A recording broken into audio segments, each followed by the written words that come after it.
Slowly. So after 30 minutes, they will come back to slow.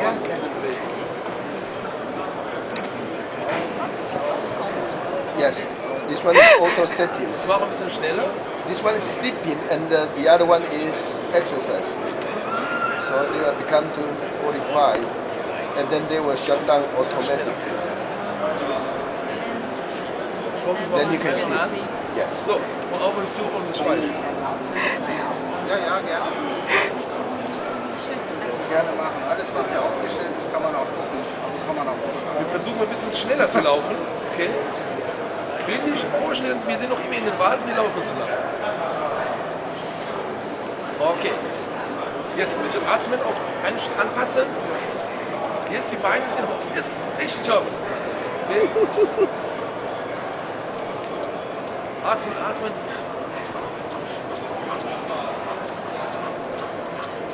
Schön, wenn man einen Personal Trainer da der kommt dann auch noch ins So, immer Atem anpassen und immer denken. Du bist am Laufen, du bist in den Wald, du laufst gerade mit. So, jetzt geht richtig, jetzt musst du einfach 100 Meter. Los, los, los. Wir erhöhen deinen Puls auf 180. Unbewusst, die Arme und atmen, atmen dabei, tief atmen. So, richtig, schau mich einmal an. Richtig. So.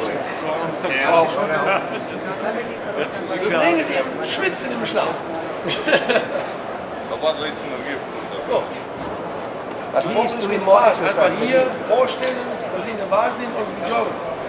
Das ist Hammer. Wir müssen einmal ausprobieren.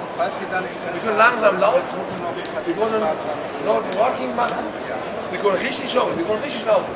Alles vorstellen, das ist ein mentales Training. Aber das erhöht auch den Puls. Gucken Sie hin, gucken Sie das aus. Ja, gucken Sie hin. Und dann kommen wir langsam wieder runter. Dass man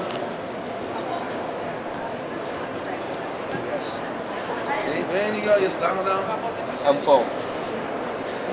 Wieder beim Cooldown.